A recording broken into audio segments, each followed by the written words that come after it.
Hi, my name's Liberty. Welcome to my channel where we talk about all things occult, art, and psychology. Today we're talking about emotional balance, emotional literacy, mental alchemy, and the law of balance or pendulums. And of course what that means for witches, wizards, sorcerers, and artists who are, I think, a subset of that magical people. First, I want to start off with the story of the Chinese farmer. There was a farmer who lost his tall horse, and the village people said, "Oh, that's bad fortune." And the farmer said, "Maybe." Later, the horse returned, and the village people said, "Oh, what good fortune, your horse has returned." And the farmer replied, "Maybe." Later, the farmer's son rode the horse and fell off and broke his leg. The village people said, "Oh, what bad fortune you've had. Your son has broken his leg." And the farmer said, "Maybe." Soon a war broke out in China, and all of the young, healthy men were drafted into the war. All of the young men except for the young man who broke his leg from falling off of the horse. The village people said to the farmer, "Oh, what good fortune, your son was not drafted for the war." And the Chinese farmer just said, "Maybe." This story is showing the farmer's wisdom about the law of balance or the law of pendulums. The farmer is holding himself and his consciousness at a higher level than the swinging of the pendulum back and forth from good fortune to bad fortune and back. From the outside, it may look like apathy, or it may look like Zen, but in order to be unaffected by circumstances in your life, it takes a certain amount of emotional literacy, or mental alchemy, as a lot of magical people call it. Maybe you've heard the story about the Philosopher's Stone, which is a magical element that can be used to turn lead or any other kind of base metal into gold. And maybe you've heard about the old alchemists who have turned lead into gold.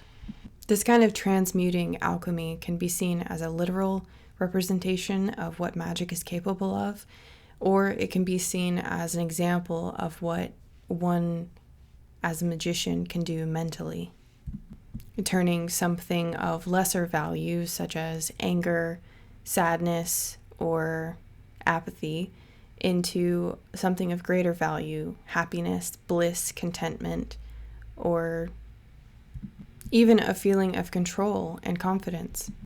When I was beginning my psychological health and magical journey, and even with artwork and everything, with being a freelancer, I didn't understand this kind of mental alchemy because I thought that there was a particular process in which it was done, and the process was what was necessary, and that was the important part. It turns out, and let me tell you, this is the most, I wish I could have told myself this in the past, how you get there does not matter, and it is so individualized that people, they can tell you what works for them, but it's not the process that matters of how you transmute emotions. I personally do this in a bunch of different ways, and I think it's a really good idea to have a lot of things in your toolbox. These are things like coping mechanisms, but I find that they differ a lot from the usual psychology coping mechanisms.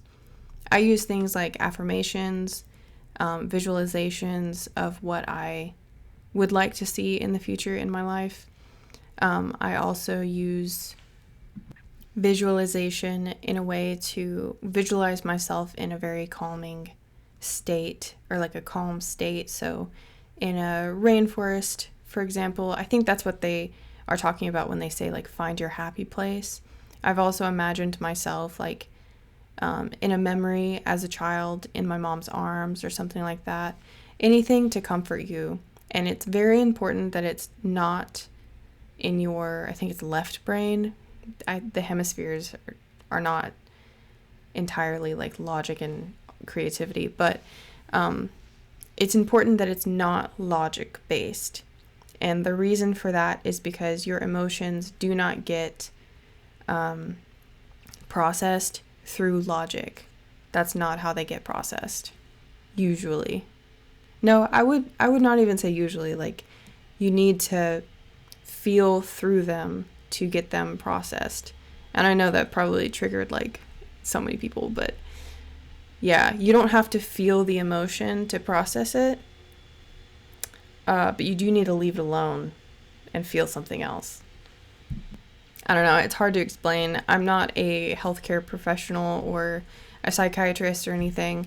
I'm just a very talented witch, so take that with whatever you will. So it's example time. Let's talk about mental alchemy. Say you experience something bad in your life, something that you perceive as bad. Say you get a bad grade on a test, and that's a really big deal to you, and it's making you freak out. So what you can do is sit with how you're feeling right now, and say it's really bad, and you're crying. You can talk to yourself, and try to work through that emotion in a way that leads to a more positive outcome. And that positive outcome does not have to be happy. In fact, I would argue that it should not be happy. It should be neutral. Look for a neutral, solid, grounding emotion. And you can do this through affirmations, breathing, through visualizing how much better you're going to do on the next test. And it's very, very individualized, so you'll have to learn as you do it. The Hermetic principle of balance says that when a pendulum swings one way, it must swing the other way. So when we're talking about, say, emotions, when your emotions swing to one extreme, they will swing to the other extreme. That's not to say that everyone experiences rapid mood swings within one day or 1 week or 1 month, but the nature of living has to do with one of these Hermetic principles, which is pendulum, swinging one way to the back. And they say what goes up must come down. It's that kind of thing, but with etheric energies and also with emotions. Being someone that has experienced deep depression, I can tell you from personal experience, because I've experienced that deep depression, I can experience a very, very high level of happiness. And that's not to say that everyone who experiences low lows will experience high highs, but I personally believe that that is what's possible for that person, simply because there's something to compare it to. And honestly, I'm oversimplifying this principle because it is pretty complicated. But what the Chinese farmer is doing is holding himself at a place where he can see the pendulum swing. Bad fortune, good fortune, bad fortune, good fortune. He's holding himself still above it, seeing the swing, and holding himself apart from it so that he's an observer instead of experiencing the swing as it swings. So this being said, I want to talk specifically to artists and creatives now. This principle is really related to art, especially people who are artists who want to sell their work. I can't remember the book right now, but it's a really good book. I'll have to link it below whenever I remember what it is. So check below for the book that I'm talking about. But there's a book that says, don't mistake your work for your skill level, and don't mistake your skill level for your personal worth. And I guess this can definitely go to anybody, especially if you happen to be a workaholic and you attach your worth or your sense of excitement for life to your work. Your work and what you do is separate from you as a person and separate from your worth as a person. The worth of your work is separate from your worth as a person as well. So your monetary value, the monetary value that you give through your work has absolutely nothing to do with your worth as a person. So all of your wins, your losses, your accomplishments, your improvement in your skill level, it has nothing to do with you as a person. And also specifically rejections. Rejections have nothing to do with you as a person. They have nothing to do with your work as an entity, I guess you can say. It has to do with the other person rejecting your work or your services. And it's not to say that they're a lesser person because they don't appreciate your art. That's not it at all. Your work was not a fit for that client or person at the moment. Just like how baby pants will not fit you. That's it. It's just not a fit. And understanding this is imperative if you want to learn how to receive money, or if you want to learn how to do anything consistently. And consistency used to be like a big trigger word for me because I had never done really anything consistent in my life except for change. But what I mean by consistency is just stability. And the way that you get stability on the outside of yourself is when you can understand how to perform and make stability within yourself. As above, so below. As within, so without. It's a concept that is in everything. And if you haven't watched my video on that concept, go check it out. It's in my channel. So understanding that there is a principle of balance and there is a principle of the pendulum swinging, understanding that principle is really important so you can separate yourself and you can hold yourself back from swinging with it.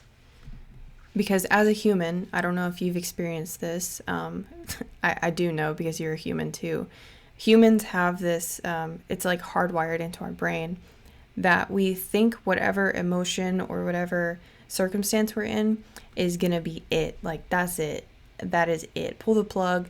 This is it for the rest of my life. Like, if you're sad, you're going to die sad. If you're happy, this will never ever change. But understanding that everything changes and it changes from one extreme to the other, understanding that is really important to like pull yourself back from that and create a space mentally where you can live that is not connected to that pendulum. Thanks for sitting and chatting with me. I felt like I talked the whole time, but if you haven't subscribed already, go ahead and do that, and I will see you next time. Bye!